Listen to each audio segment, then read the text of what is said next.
S- Hold on. So bear this detailed near-death experience of David Oakford. This happened in 1979, triggered initially by a fatal drug overdose. David became bewildered, then frightened to find that we do not die. But instinctively, he knew to pray for God and was soon rescued by a wise guardian angel he calls Bob.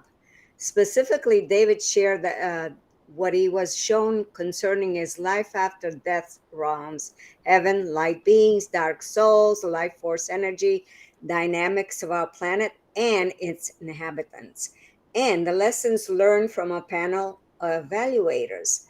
This clearly written plan talking about all of life, death and rebirth cycle provides much food for thought for all leaders and members of the world's major religions to contemplate. The single truth that shines through the old story is one realization. Love is the answer to life's question when all is said and done. Wonderful, David. So, with that, please begin and then we'll take questions for you when you're done. Okay. Thank Okay. you, David. Okay. Well, everyone, I'm David.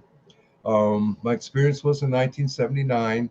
I was only 19 years old, and like well, I didn't grow up in the best neighborhood. I didn't. I wasn't. I really wasn't a good kid. Okay, I will admit that. Okay, I ended up getting in with the wrong people. Everything started out innocent enough, but then I got in with the wrong people, and then everything just blew up into something that I could not control anymore.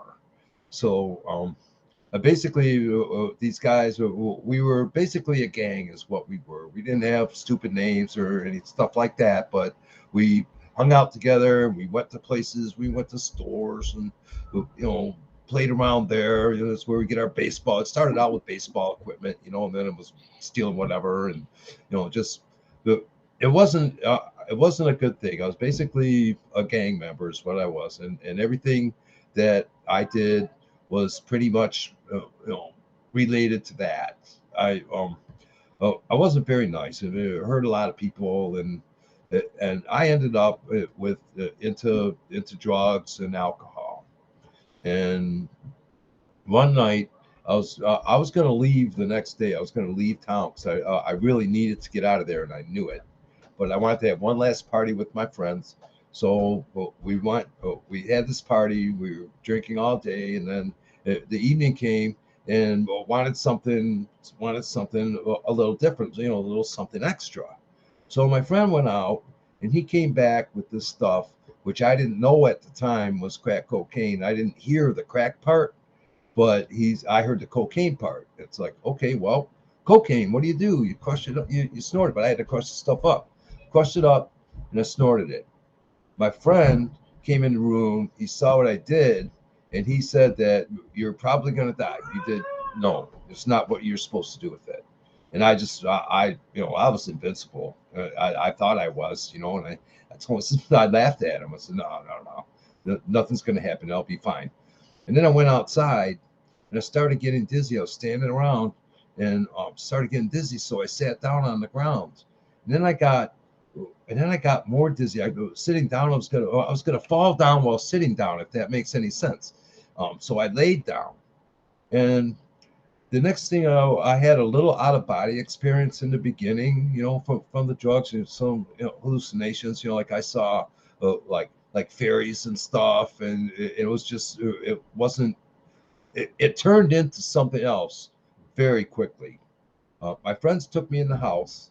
They put me in this chair, and I woke up, or I thought I woke up, and I could hear everything in my body working. I could hear my heart beating. I could hear it, and it was kind of like a song. It's kind of like a symphony, and well, everything started to fade away. It started like by each part fed away, and then the last part was my heart. When that stopped, I I didn't know what to do. I didn't think anything of it. And then the music started playing, the real loud doors music. It was wait, I was a music lover. I love the Doors. I love to play it loud and everything, but this was just way too loud for me. It felt like it was like I was being like it was cutting through me with the knife, or and it actually it was really bad. I started to panic, so I run around the house trying to find my friends, and the more I ran, the harder it got to run, and I couldn't find my friends anywhere, and this music was still blaring, and I panicked, and I said, "Well, I can't find my friends to help me. You know, who's going to help me?" And then I thought, well, why don't I pray? I had a Lutheran. I went to a Lutheran school for seventh and eighth grade, so I knew, I had to get confirmed there and all that stuff. I really wasn't into it. I just did it because I was told to, and um, so I decided to pray. I figured, no one's here. I may as well try. I may as well try God. So I prayed. I asked for. I told him, I said, I really messed up this time, and I need some help. I don't know what to do. And then I went back into the room, and I saw my body there, and I sort of freaked out because I saw it. I didn't, I never saw my body from that angle, except for in the mirror, and uh, I got scared about that. And then, and then after I asked for help, that's when Bob came. He was over by the door. He was floating, and he was colors. He was just this energy. It was just this aura, and then he went into a shape of a human. Just no details really on the face or anything. It was just like a human shape, and then this face came, and I could see his face, and he said, "I'm here to help you," but he didn't. His lips didn't move, and I heard it, and it's like, okay, good. Someone's coming to help me. And he said, "Well, what do you?" And I said, "But who are you?" And he said, "Well, I've known you all of your life. I've been, I've seen everything that you've done, and I have been helping you all along." And he told me some things about when I was a kid, when I got adopted, and what I thought about at night when I went to bed. And he told me, about my father and stuff, which I didn't know hardly anything about him, and all I knew is he was gone. So he started telling me about that, and I started to trust him because he knew, and it was I felt like I knew him too. And he said, "Well, what do you want to do?" And I said, "Let's get out of this house." He said, "Okay." So we went in the driveway. We were hovering in the driveway, and then I was energy too, just like him. And he said, "Well," I said, "Well, what are we going to do?" And he said, "Well, where do you want to go? You want to go somewhere? Let's go somewhere." I said, "Okay." He said, "Anywhere you want to go." And I said, "Well," and it kind of surprised me, and I thought, well, popped in my head, the seven wonders of the world. So I said, "Well, how about that?" And he said, "Well," he says, "I can show you some of them." And the next thing you know, in an instant, we were in Egypt, and I could see the city in our time and the city in the past time. They were like superimposed on each other. It was, I was in it. Was a kid in it, and I did something bad, which did it again. And it's something I have to make up for. Is what I he didn't tell me what it was, so I'm trying to make up for something here that I don't know what it is, but that's okay. Um, and we saw the pyramids, and he told me about the pyramids. He said that those are for the energy of the planet. Those are how we control the energy, how we can transmit it, how we can receive it. But I mean, the planet can see it. They were for the planet is what it was, and I heard about that, and then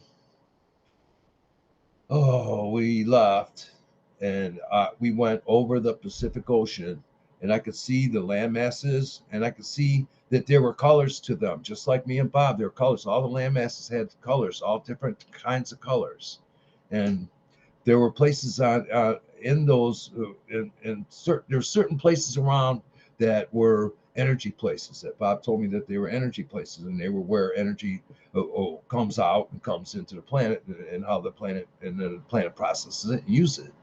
Um, so saw that, and he said that there were more places in the ocean that were energy places.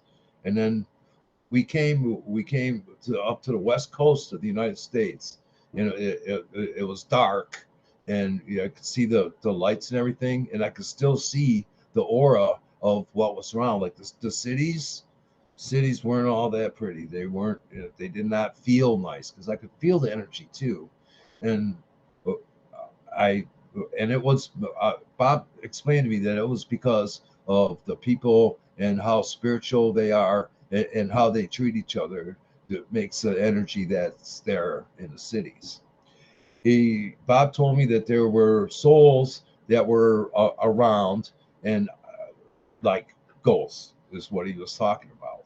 He's saying there's souls that are around. Some of them are stuck. They can't go. They can't go to the light. That they either miss the light, or they know about the light. They don't want to go there because of what happens when you go, and they don't know, or they don't know about the light, or they just nobody helped them. And on the other hand, I also saw beings like Bob that were helping these souls to try to get them to go to the light. And there was a lot of them. There was back and forth, going back and forth to somewhere. And I heard about that, and I didn't believe in ghosts or anything, but I was shown them, so now I'm a believer. Um, then after that, I wanted to see the planet. I saw the Grand Canyon, and I saw the energies there and everything. And then when we got to the East Coast, I wanted to see the planet, the whole planet's energy.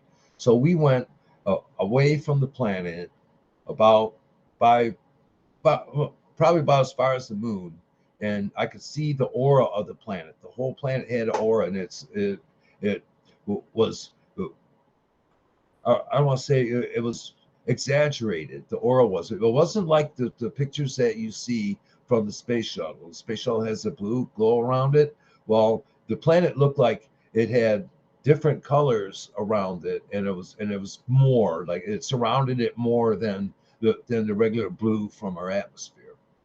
Um, and Bob told me that we have not been treating the planet right. He said we gotta, things are going to get bad before they get better, and we have to learn. And that's one of the sad things. I saw her, and he told me that the planet was named Gaia, and uh, and we he called it Gaia, and then we saw all the energy, and then we he told me about the planet and how we're hurting it and what we need to do. And I started to get worried about the planet. I started to get worried about people too.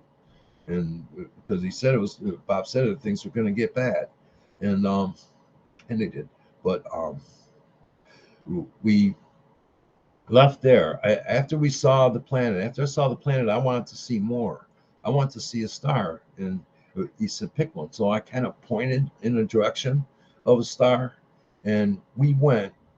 We left, and we flew past all the planets and at an insane speed. We just flew by them, and then when we saw them, we slowed down, and I could see that the planets had their own auras, and I could see that there were souls living on all of those planets. And I that really surprised me. And I asked Bob, I said, how come we're not seeing this? He said, oh, it's because of your vibration. Your vibration's higher. That's how you can see it, because these other ones are the other souls are all of higher vibration too on the other planets. And I understood that what they do on the planets is souls live there, and they learn, and they have different themes of things that they learn on the other planets. And then when they come here, you put together all those themes and use everything that you've learned, everything about them to live here and to make it here and to help this place. Um, so saw those, went by them, and they had sound to them too. They had their own sound, and I could hear them every each one that we went by. I could hear their sound, and then we got to where what I thought I picked was a star. It didn't look like a star. It looked like a star from afar, but when I got there, it was this circle, and it was spinning. It looked kind of like a spiral galaxy. Things were going into it, and me and Bob stayed far enough out so we wouldn't get sucked in, because that's what it was doing. It was sucking in stars and all kinds of things. Well, I could see on the other side of that, and I could see that there was it was like blue, like sky blue on the other side, and I knew there was something on the other side. I wanted to go there with all my heart. I told him, that's where I want to go, and Bob said, "Well, no, you're not. I want to make sure that you're ready for that." Is what he told me. So I'm sitting there, and then I asked him about God. I said, "Well, what is God really?" And he said that God is the energy of all things. He's all the energy, some of all the energy all together. That's what God is. He's everything. And once you learn how to understand everything, then you have a chance at understanding what God is. And then so I thought about it. I said, "Well, what about Jesus then?" Because I was confused, like Jesus is God, things that I learned in Lutheran school. And, he's like the three in one, like, but it wasn't that. He was everything. So I thought about Jesus, and I asked him about Jesus. I said, well, and he said, Jesus is a great master. He's one of the better known masters. He's the one that you know.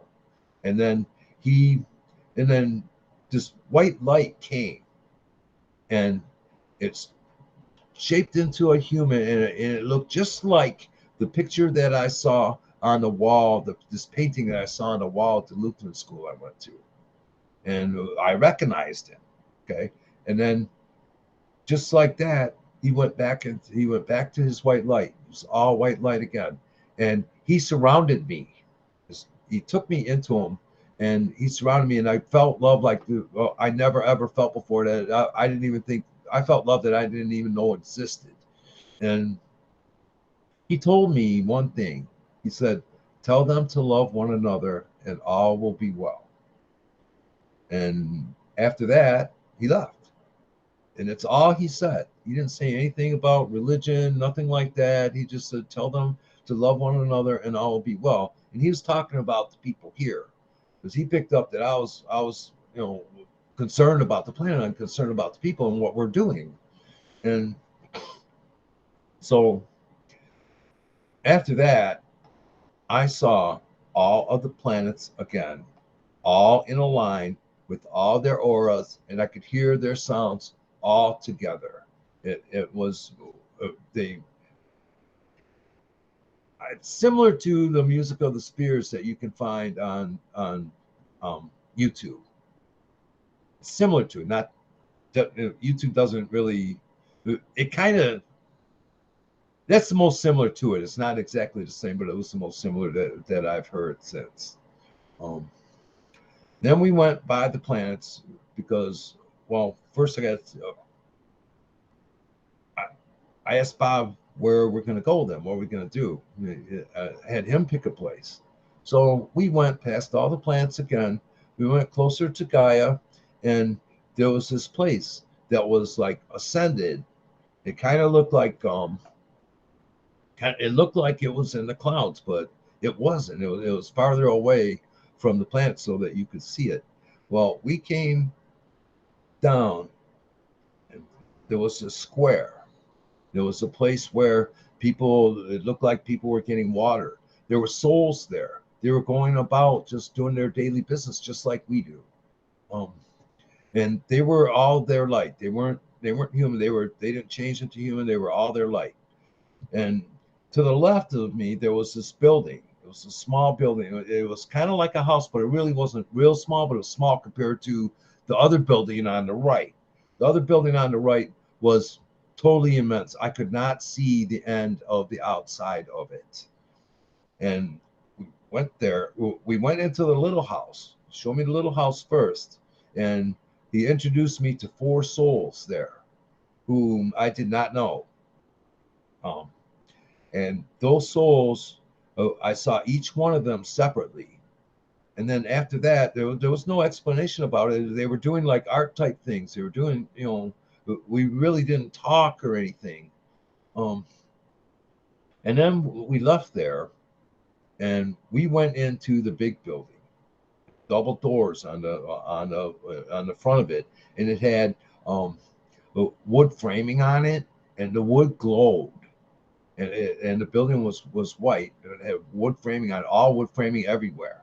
We walked in the doors, and it was a paneled little entryway, and there was a wooden bench that glowed on my left, and there was double doors on my right.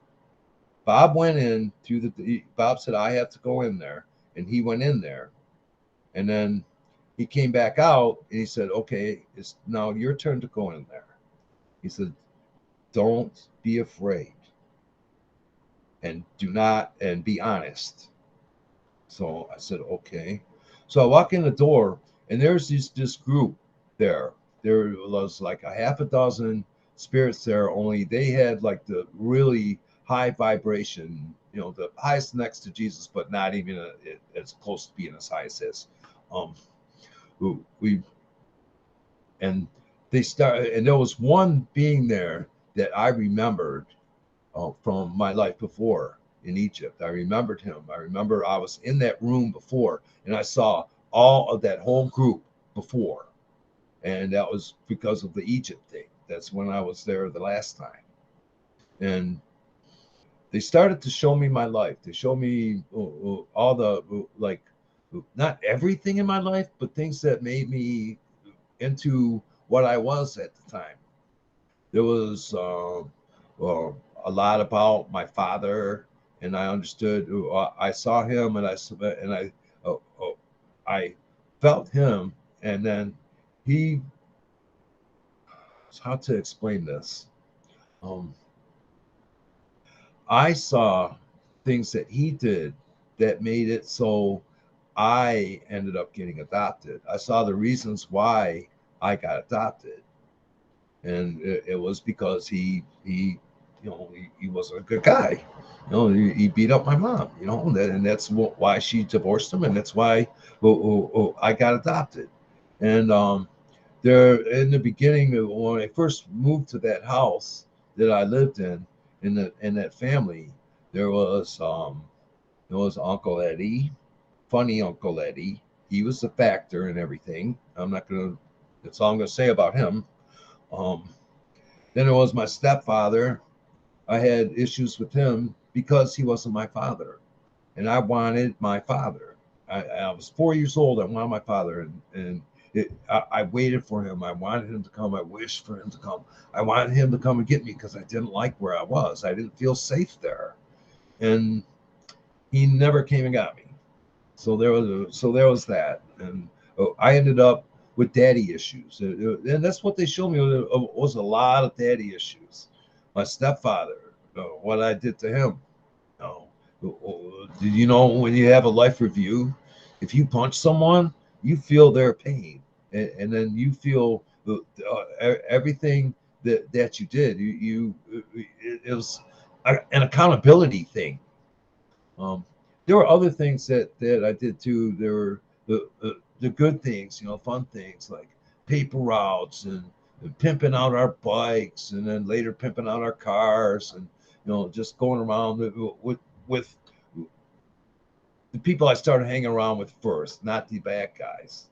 The memories were all about up to like when I met those guys. Um, and there was a lot of it was good. A lot of it felt good, and then you could see, I could see where things, the chinks started happening, like the baseball diamond. Go to the baseball diamond, pick up games. 6, 7 years old, we played baseball. Good times, right? Everything was good. And then, oh, somebody brings some cigarettes. Here, let's try these. So we start smoking cigarettes. And then the next thing is, oh, let's start drinking. Let's drink beer while we're playing baseball. Then we play baseball. Then we smoke and play baseball. Then we drank and played baseball. And then we started doing drugs and playing baseball. And then we started doing the drugs and the drinking. And then we forgot about baseball. And the schoolyard, that was a place. That was one of the places. It was, it was within calling distance from my house. Same thing with the factories. My mom would call me, I'd go home. But there was so much around me, close around me, where I could get in trouble, and I did. And then there were other so that's how I ended up with the alcoholism, and I had a really bad temper too that I couldn't control. Like one day I'm the nice David, the next day I'm the bad David, and I couldn't control which one I was going to be, and it took me the rest of my life to control that. So I ended up. Um, well, Bob said, well, afterwards, well, anyway, I had the life review, and I saw all these things. And then the beings asked me, they said, do you think you are more positive or negative? That's all they said. Well, after seeing everything and seeing everything from all different sides, I had to say negative, but I didn't want to say negative. I wanted to say positive. I thought about telling them positive, which is not being honest. And so I wasn't honest, and I was afraid when I saw them. Okay. Well, uh, then they said, you have to think about what you want to do. If you want to stay here, you can stay here, but there's going to be consequences to that. If you want to go back, there's going to be consequences to that too, and you will not escape them. And so, I tried, I begged, I said, no, I really want to stay here. And they said, no, you go decide, you go think about it. And I ended up outside, went to this garden that was close by. It had a stone bench on it. I started thinking about what would happen when I went back. I started thinking about, well, oh, I want to stay here. I want to stay here because of this. I want to stay here because of that.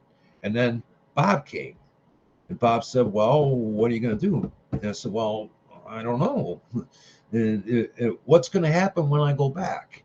So he told me that I was going to be sick for a long time. He told me that I would get married, and I was so far away from that then. Uh, and I ended up did get married. I've been married for 40 years now, but he said I would get married. He said that I would have 4 kids, and guess who the souls were that I saw with them? Um, and he also said I would have a son that was different than everyone else. And I thought about that, and I thought, well, and he said it's real important that he be here. And I thought about, well, if I go, then I'm gonna mess up everybody else. And if I stay there, I won't be able to do the things that I need to do for them if I stayed. And after that, I told Bob, I said, I just better go back. This is bigger than me. All of it is. And so we went. So we were there, and there was this river there. And Bob told me that the river is a place where uh, you go in and the water makes you forget things that you're not supposed to bring back, things that you that would be dangerous for you or other people. So I said, okay. And then uh, he said that was the way back. And he touched me on what would have been my lips. And he said, you will share. I said, share what? This. And so I dove into the river and I come out the other side, and there was this trail. It was like glitter. I started to follow the trail, took that trail down, got back into close to where my body was, and I'm looking around and I'm thinking, wow, there's I remembered everything. I said, wow, there's souls around here. You can, I should go explore. Why don't I just do that? Then it's like, then I remember how dangerous that it is. I could get stuck. I could forget. I could get lost just like those other souls. And I didn't want to do that. I thought better of it. So I decided I was going to go back to my body. I went by the back door of the house and I watched the sunrise. And that like charged me up. I was like, I felt great. I felt okay. I'm gonna share this with everybody. And then I went in the house, but I didn't walk through the door. I didn't open the door. I just melted through it, and I saw my body sitting there, and I thought, oh man, it doesn't look good. So I went by my body and I sat on it. And I went in to it. And first thing I did, I woke up, I opened my eyes, and I could see. And then I could hear. And then I did my fingers, nose, toes thing, make sure that I was okay, so that that I didn't get messed up. And so I got up, and I thought, I have this story. I remember everything. I gotta tell somebody. So I woke up all my friends who were all sacked out on the floor after being drunk the night before. And they said, "What?" They said, oh, "You're crazy. Stop your crazy talk." And it was the first time I tried to share it. They didn't listen to me. They didn't want to listen to me. So I went home. My my stepdad was getting ready for work. I thought about telling him, but I didn't want to make him late for work or anything. So I figured I'd tell him maybe another time. So and then I couldn't sleep that day. I didn't sleep that day at all. My energy was like way up, and I still wanted to tell people. So I started trying to tell people throughout my day, and I got stop your crazy talk. I got you're crazy. I got you know just ignored. People stopped listening. They changed the subject. It's so I couldn't tell anybody. So the next day I thought I would tell my mom. She didn't want to hear it. She told me, she said, I don't want to hear it. So I don't want to know. It's like, okay, well, who am I going to tell? Nobody. And each time someone shot me down that day, my energy level went down. And but by that night, I was back to the same energy that I was by at the end of the night, and I didn't know what I was still like way confused, and then Bob came to me in a dream that night, and he started telling me things about what I would be doing in the future and what they want me to do. And I did not see Bob. I just heard his voice in my head. I couldn't see him at all, and I thought about people calling me crazy all day, and then now I'm hearing voices. I started to think that I was crazy. Bob told me one of the things he told me, which not want to, uh, made me not want to cooperate with them, is because one, I didn't see him and his voice, and then what was I going to say? Oh, he said that one of my friends was going to die in a drunk driving accident, and I would be a part of it. Well, I didn't. I said no, no, no, no, no, no, no. Watching me is fine, okay, but when you start telling me what to do, well, I wanted to just watch me. I didn't want to start, like getting into my life and tell me what to do. I wanted to do it myself. I was stubborn. And he I told him I didn't want to know. Same thing my mom said. And then he left, and I haven't heard him, talk to him, anything like that since. I kind of think I talked to him, kind of think I got a little connection with him, and I talk to him a little bit now, but I don't like try to make a conversation. I'll just like ask a question. It's usually something that like I asked him about the NDE many times. I asked him if I really should be writing a book. I asked him if I really should be sharing, and and uh, it wasn't his voice, but it's like it came to me just like his voice did before when I first met him. Same way we talked before. It just he'll just say like yes, or one of his favorite answers to me is you already know. He tells me that all the time. And but that was him. So I shut up about the experience. I didn't tell anyone for till 1981 when I met my wife. I met her, started seeing her, and I loved her. I wanted to marry her, and so I wanted to make sure that she would be okay with what happened to me. So I told her what happened to me. She listened. She accepted it. She said, "Yes, this happens to people. I've heard of it," and it was okay, and she was okay with it. So I was okay with it. She was really the first person that was okay with it that I told. So we got married and we got 4 kids, and I was sick. I have bipolar disorder. I have alcoholism. I've been sober since 2012.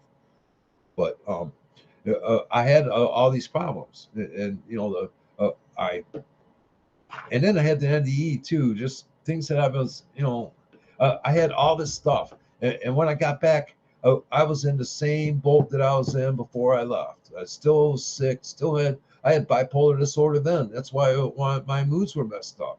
The alcoholism, obvious, it took me the rest of my life to get that stuff straight.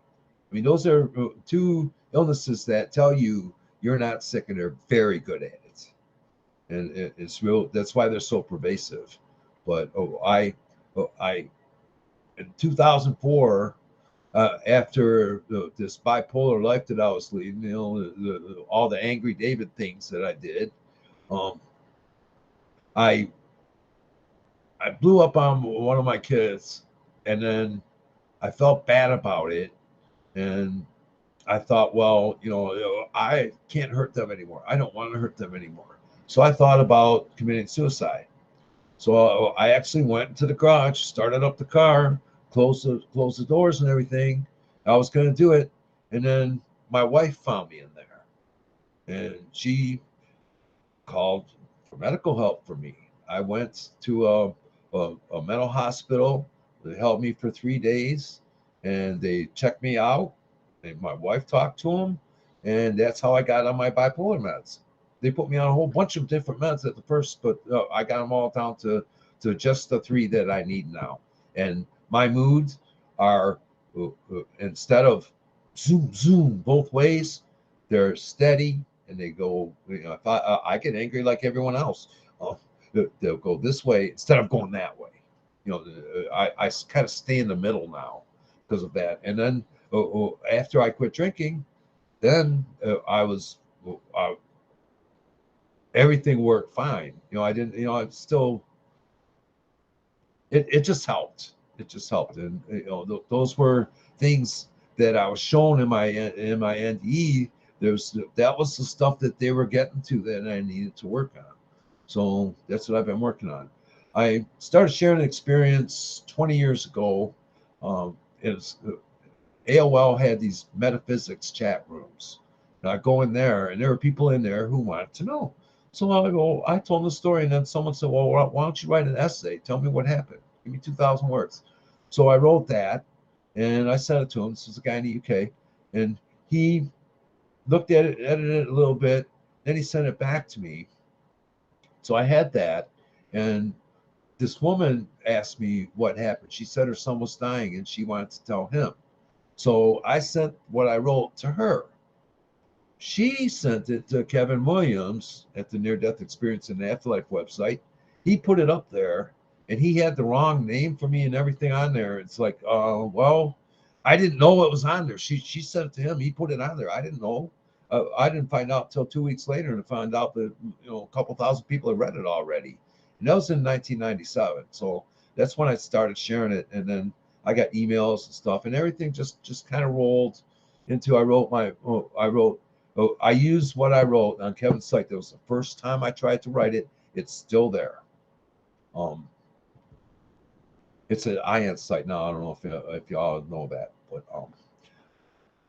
I did that, and I wrote my first book, and I sent that to PMH Atwater, and she wrote an endorsement for me, and I used that for my first book.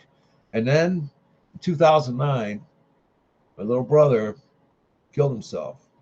He took his wife with him, and he asked me about the near-death experience. He wanted me to tell him about it, but I have this condition called cluster headaches too. I have them from time to time. I've had them for 20 years off and on. And I couldn't talk to him. I didn't want to, I just couldn't. And he wanted to know, and he kept pressing me. And I told him, dude, I got this headache. I can't. And then he kept pressing me. So I got mad. I told him, I says, dude, if you're thinking, he asked me, he said, well, what would happen if someone killed somebody and then they killed themselves? Would they be together? Because he wanted to stay together with his wife, but his wife was cheating on him and doing meth.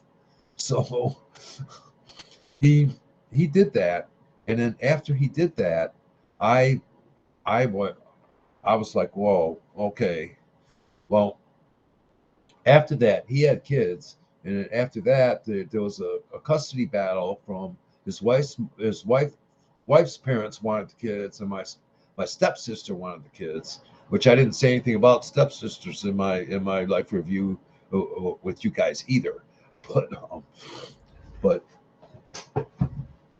what was I saying? Got off track.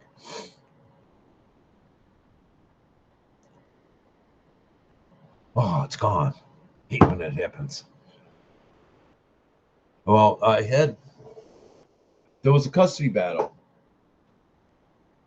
Her parents won.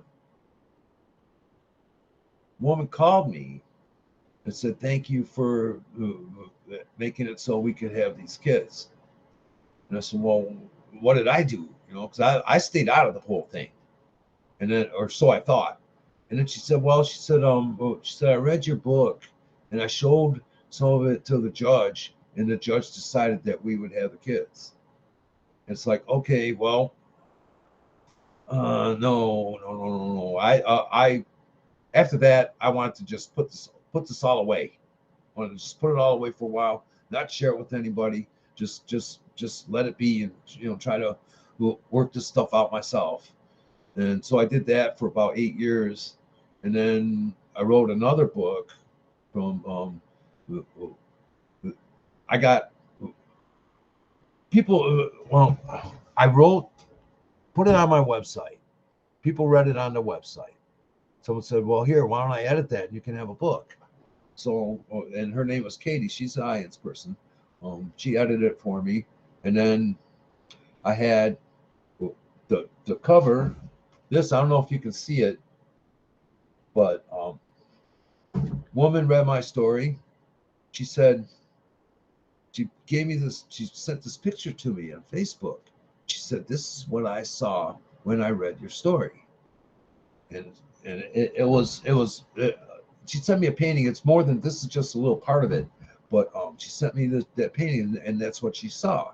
So I liked it so much, I contacted the artist and I asked him if I could use it for a cover for my book, and he said sure. He gave me a poem that goes with it, and so I put that in my book too. And so I had that. That was out of the goodness of someone else's heart, their idea. The cover was made by an old friend of mine from the Metaphysics chat room. He's a graphic artist. I had another artist that did the cover for my first book. He works for Marvel now, but that's how I got the books. And then after the books, then things just well, I'm really not. I'd like to sell books, but it's not really my main thing that I do. The things that I value most is my story that's on my website, soulbear.com.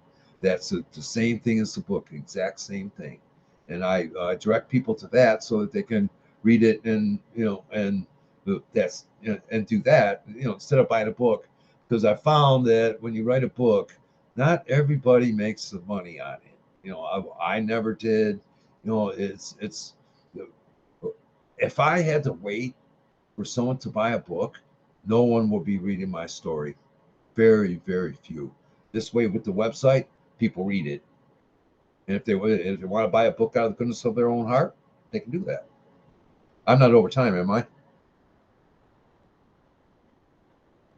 But that's pretty much the whole thing. All the everything else is just after effects and how I got here and where I'm at now. So, David, would you be open for questions? Sure. Okay, ask away. All right, members. You have any questions for David? I have a question. Oh, do you want us to raise our hands? Oh, okay. Laurie has raised her hand. Laurie? I'm putting my mic on. Hi, David. Thank you so much Hi, for Laurie. sharing your experience. That was pretty Oh, you're incredible. I do have a couple of questions. I like to take notes and kind of see things I might like to hear more about. And I think I had one question. You said you could see the aura of the planets you went by and you could hear the sound. Could you actually feel the energy of the souls on that planet as well? The souls were all a part of the energy of the whole thing. I could feel them. I could feel their energy when we went by them, and when I saw them all together, I could feel the energy too. I felt like everything was perfect. I was one with it. I was one with it. I was what that I was supposed to be, to make my contribution to it. So yeah. Okay. The other question I had kind of relates to when you think about it, growing up, you talked about the baseball field and the influences of peers and drugs and alcohol. That seems to be a common thing in everyone's life. And you saw that in your review, but yet when you came back, it took you years to overcome that. Yeah. I've always wondered about that peer pressure that makes people go down the wrong paths, including myself at some times. And was that in your life review? Were you told that that was something, like I think you mentioned you needed to overcome it, but it seems to be very common. And even though you went through your life review, you weren't able to stop that behavior. So I just kind of wanted to know, is that something that I don't know exactly what my question is, but it seems to be a common thing. But this NDE, and I've heard of other NDEs that do happen from drug or alcohol experiences, but they aren't able to stop the behavior when they come back, even though they've had the NDE. You said it took you years to process. Yes. There wasn't anything. I didn't get anything free. They just they said okay. They gave me direction, but that stuff didn't go away, and it's everything's under control, but but the stuff's still there. So it never, that stuff doesn't go away. It won't, and they certainly didn't take it from me. And I was a little bitch about that for a long time too. So Thank you. you're welcome. Okay, Jim Bruton and Bob Leo after. Jim? Hey, David, thanks for your sharing tonight. I have a question. This is something that I've been studying a lot. What did you find you could do that most helped you integrate the experience into your life, to come to grips with it? Sharing it, sharing it with my wife was a big thing, and it was the only thing for a long time until I started sharing it in '97. That's great. Yeah. that copies with me too. Thank you. Bob? Hi, David. Thank you for Hi, your Bob. story. I really have two questions. The first question is that when you were passing all these planets and you sense there were entities on the planets, Yes. could you actually see them or see what they look like, these various entities, or No, I saw cities. you saw That's what I cities? saw. Okay. Cities. Cities, not unlike the one that I went to. And was there any talk from Bob about, the people that live there or creatures that live there, how they might be like us or not like us? Did he say anything like that, or? Um, sort of. He, he said that they're souls just like us, and he mentioned the themes of the planets, which I don't remember. But there's different themes, and souls go to learn a different set of something. They were related to like emotions, is what they're related to: anger, fear, happiness, just stuff like that. All that's what the themes were about of the planets. And like say you want to be angry and you want to fight. Well, Mars is your place. You want to, for love and stuff like that, Venus would be the place. Just, those aren't exact examples, but that's where I'm driving, where I'm going with it. Okay, thank you. The second question is that when you were in that large building and you were, talking to people about your life and you saw your life review, did they show you anything like, here's what we sent you down to learn, and you learned some, but you didn't learn all? Was there anything like that? No, it was all things that I did. I see. Okay, thank you very much. You're welcome. Jack, you're next. David, thank you very much. It was a very elaborate journey. It was profound. I mean, it was amazing. With all this travel, were you aware of your body while you were in these different scenarios? Not for the whole thing. I was in the beginning, but after a little while, I didn't even think about my body. I didn't think about it until the life review. I just, I felt like I was what I was supposed to be, and I was energy, and that's what I was. Okay, well, you described, many beings and so on, which was quite interesting. But when you started off, I mean, were you aware that you had a body that was moving through these scenes? Did you have clothes on? Were you wearing glasses? Do you have any kind of recollection at all? Not of. I was energy, is what I was. There was no glasses. There was no, there was no body. I was just. Oh, well, I'm trying to think of a way to describe the energy. It's kind of hard to do. very interesting. I especially the fact that you felt that you were energy. Were you kind of an orb of energy? What kind of appearance did you have as energy? I don't know if you've seen, but there's Curlian photos. I think it's called Curlian. I'm not sure if I pronounced that right, but there's these cameras that take pictures, aura pictures of people. It looks somewhat like that. That's what it looked like. Just different colors, just different, it looked like the aura pictures that you can buy at psychic fairs and stuff like that. It looked like it, but not exactly the same. It's more grand, but those are pretty close to what the energy was, what it looked like. Well, you described both two types of beings. Some beings were recognizable as human beings, and the others were orbs of energy. Is that correct? If you're thinking about in the beginning when I saw the other souls, yes. When I what was I gonna say?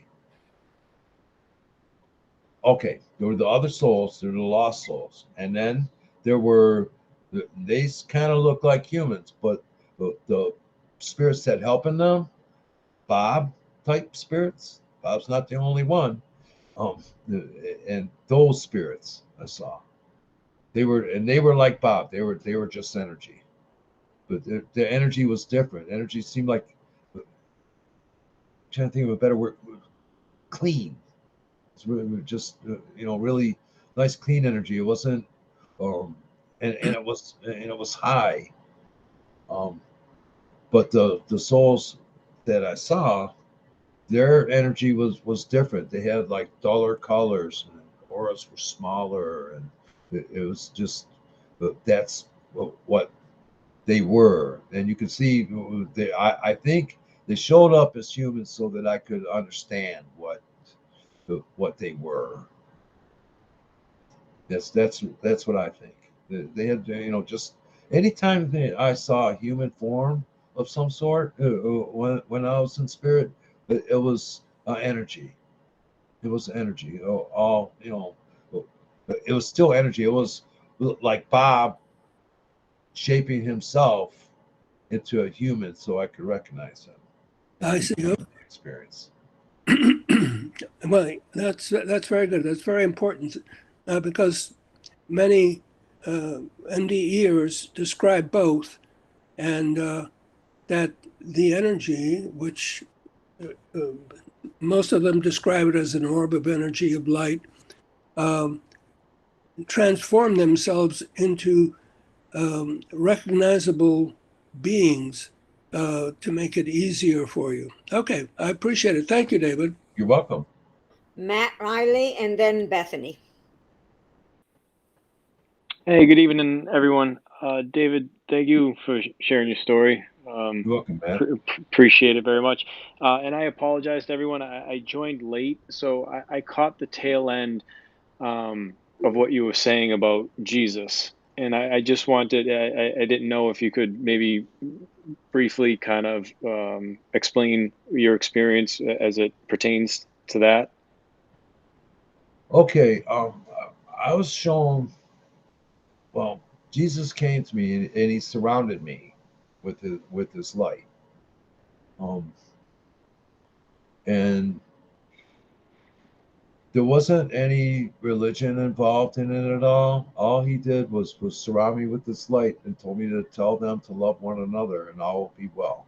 And then he left. That was pretty much that's the whole Jesus part. Okay.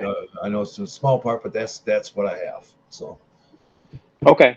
But no, that's all. I just kind of, like I said, I didn't catch all of it, so I just wanted to kind of get some clarification. So thank you very much. I appreciate it. You're welcome. Okay, Bethany. Thank you, Tina. And David, thank you so much for sharing your story. It's just incredible. I have two questions. My first question is, you mentioned that in your experience with Bob, I think it was Bob that told you that one of your children would be very special, very Yes. unique child. And I wondered, because I know that having three children myself, I'm in awe of each of them. And so I wondered if you can tell like which child that is, or Yes. Oh, you can? Oh yeah. I have my oldest son is autistic. And he's very high functioning autistic. So he has so much potential with what he does. I mean, he knows everything about computers, everything. He puts computers together.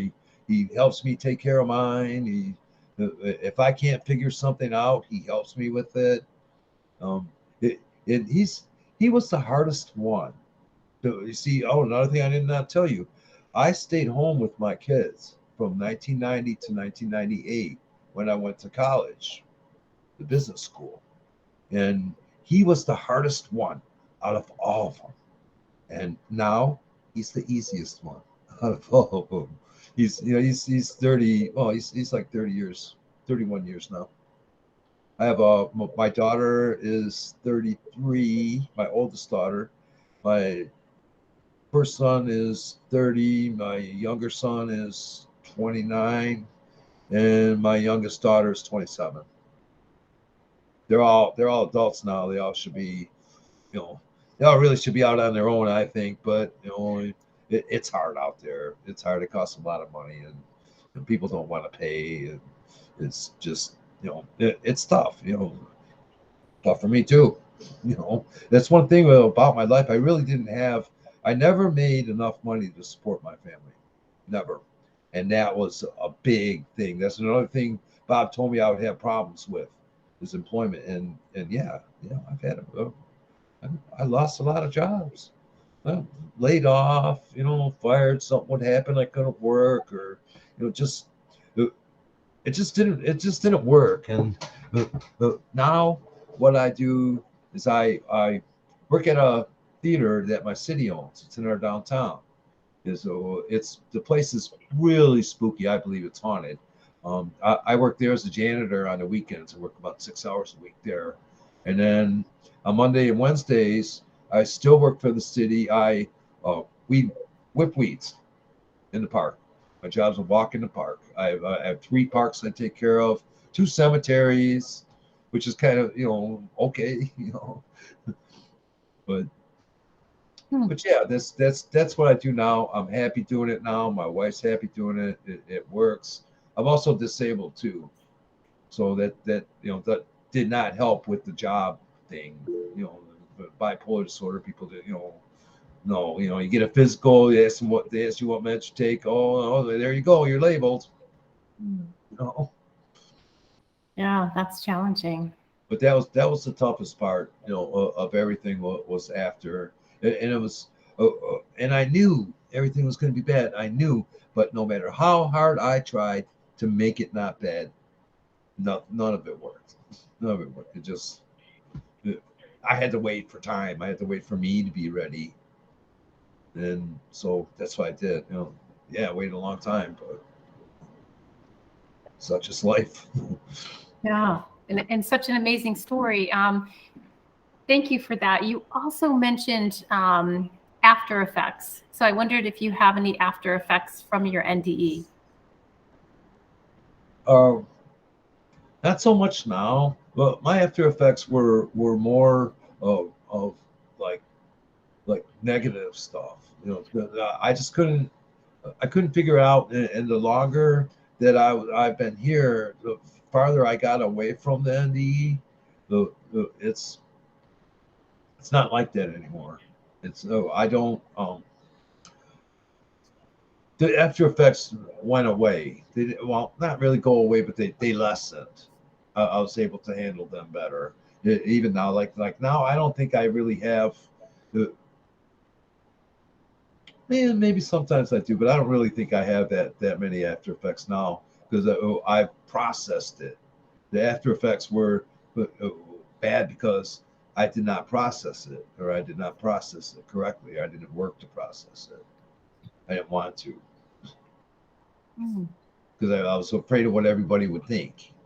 That's why. So. Okay. Well, I think you'll find a very accepting group here. Yes, you're very nice. Thank you all. Yeah. Okay. Thank you for answering my questions. You're welcome. Sue Maisano.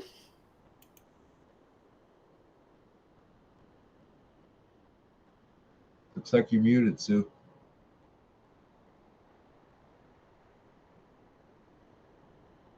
Still can't hear you.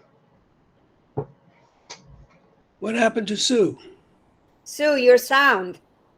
Oh, There you are. no, I didn't click. So thank you for sharing your fascinating story, David. You're welcome. That you were taking on these trips to different planets, different existence, different planes. And the double door you described, that place sounds like the council meeting where they. Yes, that's what I called them in my book. I call them the council. Oh yeah, And there. there was other things in that building too. It was a huge building. I saw spirits in there. They Oh, were at these tables. They were standing at these tables, podiums, I guess, and they were writing something. They were writing something. All of them were. the And Akashic record, the library, yes, spiritual that's what I library. believe that place Oh. was. And I also believe it was school too. Yeah, that's very nice. Yeah, that's very fascinating. And you said Bob, I guess is your spirit guide. Um, he told you one of your friends will die from an accident, auto accident, and you're gonna be involved. So Okay. did that happen? Yes, that happened. That happened about 3 months later. I tried to tell him for 3 months. Told him, dude, no, don't drink and drive. No, if you're gonna drink that, go somewhere and drink it. Don't drive, because something's gonna happen to you. And you know what I got every time? Stop your crazy talk. The night it happened, I was walking to go to the roller rink because I went back to the roller rink and my old friends from when I started. Okay, I stopped hanging around those other guys immediately, and then my wife made sure she got rid of them for good. Um, but oh, what was I saying? Oh, I hate when that happens. The night, the the night it happened. Oh yeah, the night it happened, I was walking to the roller rink. He drives by in his car and he says, "You want to ride?" And I said, "Okay, may as well take a ride. You know, it'll only be a couple minutes." He took me to the liquor store. I was at the liquor store. He had someone go in and buy it, and then he has it, this bottle of Southern Comfort. And I told him, no, no, no. Go to someone's house and drink it. Don't drive. Something's going to happen to you. And you know the last thing he told me? The last thing he said? Stop your crazy talk. So last thing he said. Last thing I heard him say. And I was the last one to see him. He had a friend with him too. He got messed up too. He didn't die, but my friend died. He kissed the tree. So after that experience, so what Oh, was the thought going through your mind that Bob warned you about this and you didn't want to hear? Like, did you talk to Bob about it? no. Well, when he told me it would happen, but I didn't talk to Bob about him after that happened. After I went to the funeral, that was it. That was why I stayed. That was one of the things that made me stay silent for 20 years. I didn't say anything to anybody about it because it was just a big thing. It was just too big. I wasn't. I don't know. I guess I wasn't advanced enough yet to be able to understand it, and process it. It took me a long time. It did. But yeah, that was one of the main things that made me shut up. Oh, Same thing, same kind of thing as my brother. Shut up after that. thank you for sharing. That's really incredible. Thank you. Thank you. Matt. Yes. So kind of following what Sue was just talking about, David, it sounds like you were showing a lot of things on the other side about your life. I think you said marriage, 4 kids, the accident.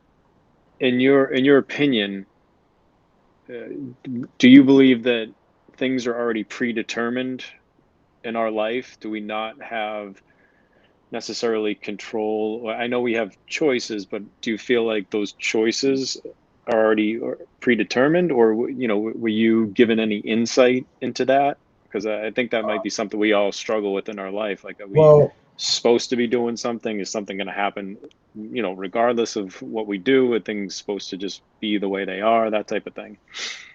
well, I don't think that events are predetermined. I don't think that. I think what you predetermine and what you work on in the afterlife, where I went, was to how to say it. Oh, what was you saying? I'm sorry. The last part of your question. No, yeah. So just I'm wondering Oh, if predetermination. yeah, free to yeah, exactly. If it's just our Yeah. life is already kind of planned out for us before we even get here, or do we get to choose more, kind of how our life is going to unfold? Goals. Goals is Goals, what I believe that you said. The goals. goals. And Okay. then everything is, you set your goals. Other people set their goals. If your goals intersect, maybe you're together. Yeah. Maybe there are soul groups. Could be. Yeah. I believe that there probably is. Not that Yeah. I was shown them, but that's just my own opinion. Okay. And then one other, I won't monopolize too much. Don't want to ask too many questions, but so I'm actually a mental health counselor, and so I appreciate you speaking openly about your struggles with bipolar. Is that something also that you feel like is that a struggle that we're given in life kind of on purpose to help us grow and learn more about ourselves and more about other people? Or is that like, do you see any relation between, the spirit world and what we're here to do in terms of the mental health struggles? Um, I believe that was a goal that I had. The mental health struggle, all of it was stuff that I had to work on myself. I just couldn't. Okay. So that's you believe that's something that kind of people that do struggle with that's something that kind of what you were talking about before, the goals aspect of Yes, things, the goals in yes, life. Okay. Okay. yes. Long way All to right. meet goals. They just don't. They just don't happen. You got to work for them. You got to work for them. Yeah. Well, again, thank you for being so open and honest. I know about that. I appreciate that. You're welcome. Yeah. Ari? Hi again, David. Thank you so much again. I had questions about when you went through the river and then you went on the other side was where it was sparkly and you wanted to explore. My first question is, what did the river feel like? And the second question is, when you felt like you shouldn't explore because you might end up like a lost soul, could you just expand upon that? So, did the river change you in any way? Did you feel something when you were in it? And I, what did you think would happen to cause you to be a lost soul if you went exploring? well, the river was like it wasn't warm. It wasn't. It was just like it felt a little cool, but I felt like I was kind of in a cocoon where everything was all good, all my place. I felt like I was exactly where I needed to be. Um. Okay. Your other question. Yeah, the second part of the question was you had mentioned about you feeling the lost souls over the city, Oh, that. and that when you Okay. got to the other side of the river, you said if you went exploring, you might end up a lost soul. And what made you think that? Well, from that was from seeing other souls and knowing that there are other souls that get stuck. And I didn't say this before, but because I can't say everything. They. Oh no, I forgot what I was going to say. I got off on a tangent. That happens. So it happens when you got ADT. Okay. I saw the other souls that were lost, and one of the things that happens to them when they get lost is they start to forget, and they start to forget about the afterlife, and that's what makes them. That kind of what makes them lost. And what I didn't want to do was I didn't want to get waylaid by some evil soul, and they're out there, and I didn't want me being get BS'd into something I didn't want to get into. I didn't. Oh, I knew I had to go back. I knew it wasn't. I wasn't experienced enough. to go around and do that. I don't think I was that experienced, even with everything that I learned. It just seemed dangerous.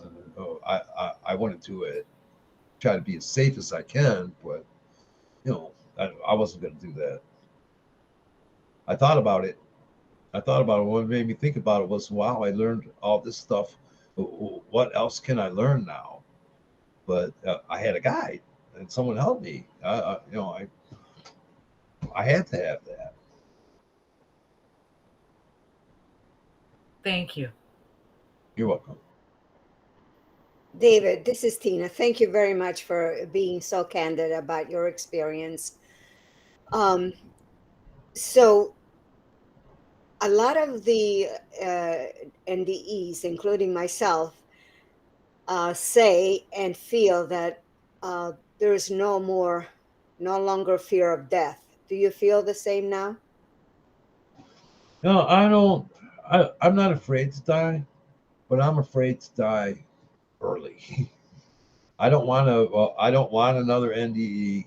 I want to make sure that when I do die, I have all my ducks in a row and I've done everything that I need to do with everybody. I want to make sure, and I've even there's been times where I haven't wanted to live. There's times that I wished I would have died, but I not like that now.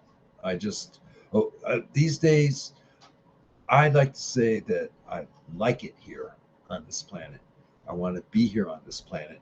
I don't I don't really want to leave, but if I leave, then I want to come back. And that's one thing that I firmly believe in is reincarnation. So that's that. Thank you, David. Any other questions?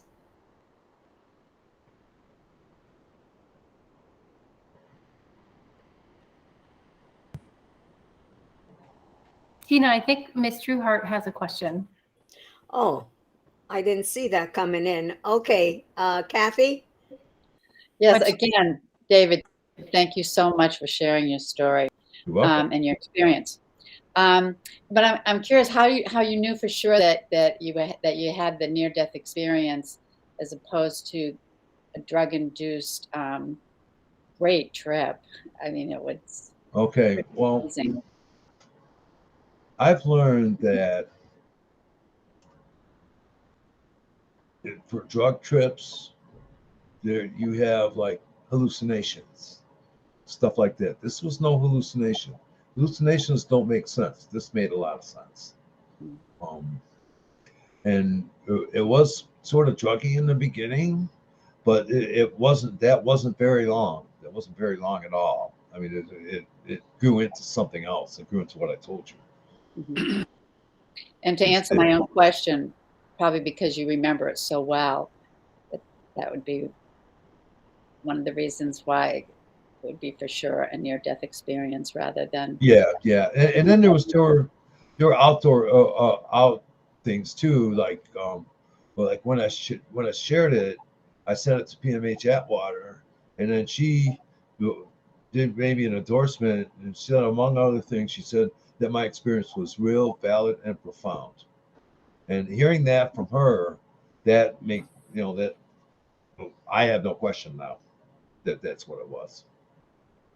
And who was she? PMH Atwater is one of the pioneer researchers in the NDE field. Oh, okay. She has a lot of books. She specializes in children's NDEs. Oh, really? Oh, I should know about her. Yes. I met her. At.